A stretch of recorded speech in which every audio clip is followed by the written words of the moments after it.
circumstances that led me to be at Dismas House was that I was in a real tough life that just consisted of using drugs and getting in trouble and just doing all bad things. I was using drugs since I was like 12. I was drinking at the same age and wasn't comfortable with my family life. I had a stepfather that didn't want to be around, and so I started using drugs. And it just eventually led me to prison. After so many years, I did like 12 and a half years in jail. And I had a son about, well, when was it? It was in 2001. And I still didn't stop. You know, I just kept using drugs. I tried Dismas House once before this, and it didn't work because I wasn't ready for it. Mm-hmm.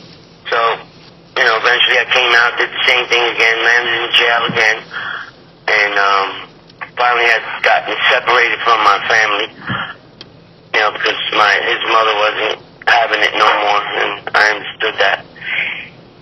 So it was eventually in 2008 when I just eventually said to my son's mother if she would get me some help, I would do it this time. You know what I mean? Mm-hmm. And I basically did it.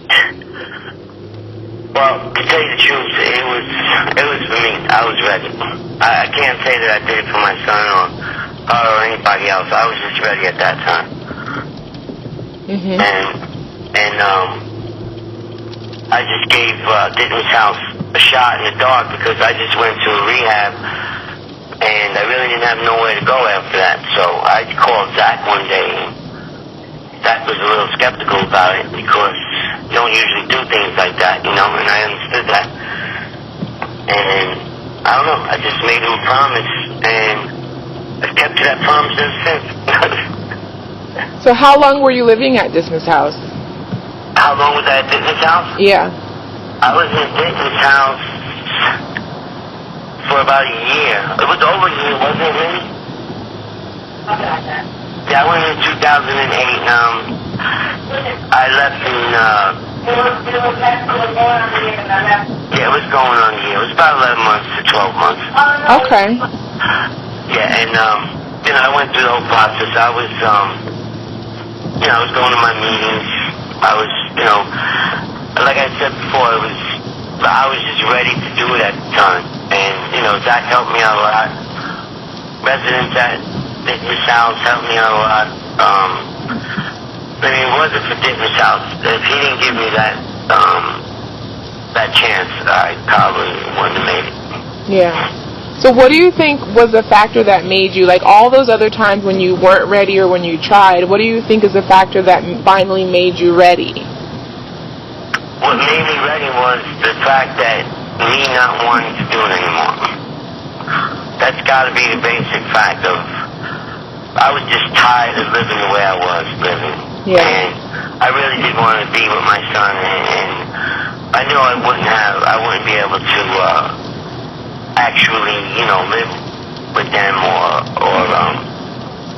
you know, be together like that, but as long as I worked hard enough and I did whatever I had to do for me, my son's mother would always let me see my son. Yeah. So while you were living at Dismas House, what was kind of like the greatest, like the best part of living there? Like what was your experience living at the house? The best part of living at Vincent's house was when, well, it was a couple of things, I'll tell you that much. It was me staying there and getting treated as a person. You know, I'm a drug addict, and a lot of people treat you like that, like, you know, you're useless and you're dirt. So, but that didn't happen there, you know, and basically, you know, I was able to talk to the staff there. They helped me out a lot in the first month or two. They really helped me out a lot. And then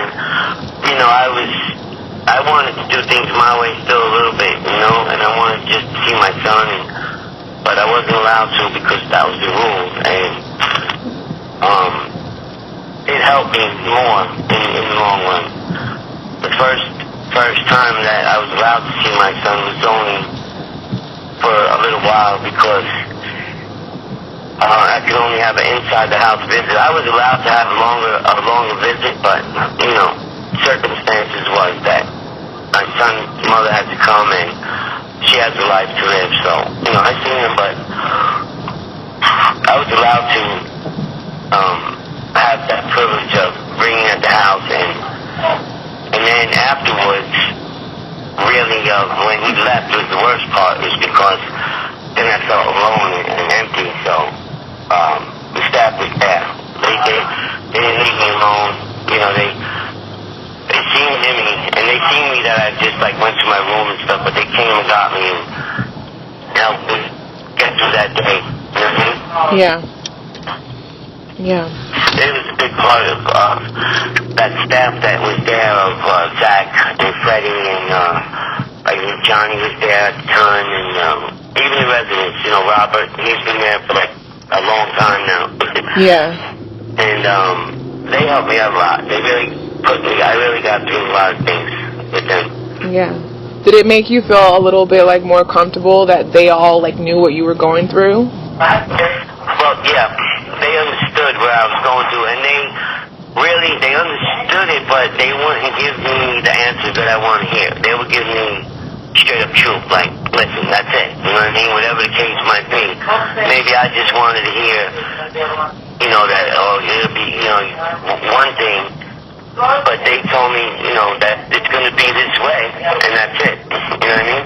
Yeah. Until you grow up, because until you learn how to deal with certain situations, you got to go through these situations, and they help me do it.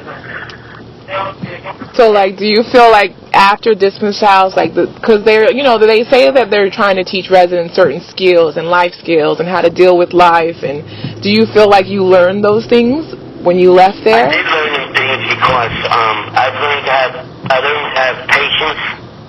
I've learned to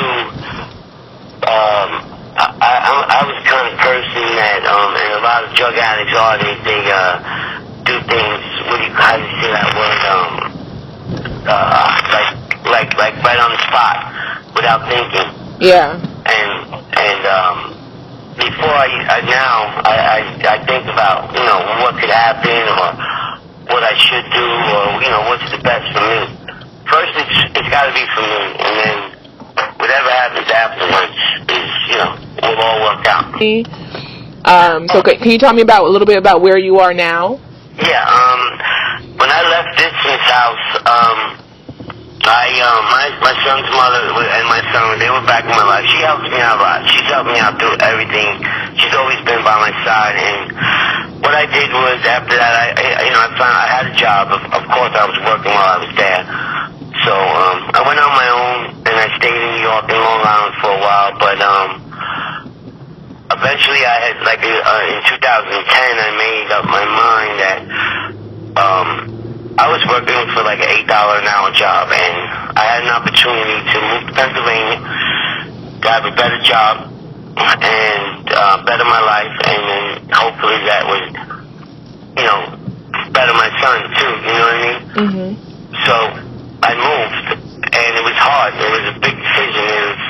I really didn't want to, because I didn't want to move 3.5 hours away from my son. You know what that means now? By making the decision, I'm making that decision to not really leave him, but, you know, be far further away from him, which would be harder for me to see him. But I thought about everything, so and I looked at the whole picture, and it was a better move for me. It was the best thing for me to do. New York was, you know, like I said, I didn't have a good job or anything. So I moved to Pennsylvania, and I got my job, and I've been living in Pennsylvania now since 2010, and now, I mean, life is just, you know, okay. I mean, it's great, really. I've been working at this job for 4 years now. I bought my own house. I own my own house now. own a vehicle. You know, I pay my bills on time, and I have dogs, and my son comes to see me. They're here right now for Christmas. Yeah. You know, I didn't have them things before. Who would have ever thought that I would own the house is beyond me, so... Yeah. You know, that's where I am today. Yeah. Well, congratulations. That's pretty awesome. You know, and I made the decision that, you know, listen, I'm not young. I'm 50 years old, so, you know, I know it's maybe not the smartest thing in the world to buy a house at 50, but, you know what, it'll be fine. I'll pay it until whenever I can, and then my son will own it. Yeah, if you're investing in your future and your family, it's a good thing. Yeah. Yeah. I thought about that long and hard, too. Okay, now to the other question. Is there anything else, you know, that you want to share about Dismas House, the people, the experience? About Dismas House, I would like to share that it's a rough situation to be in when, you know, when you're a drug addict, to go into an environment like that. But, you know, I can't, before I would never say it, but whatever Dismas House does and how they run that house is a very good. They give you the right advice. It's not the advice you want to hear at the time. You know, like, you know, you have to get a job, and, you know, it's hard, but then they, you know, then they not force you, but they keep on you to do these things, and they give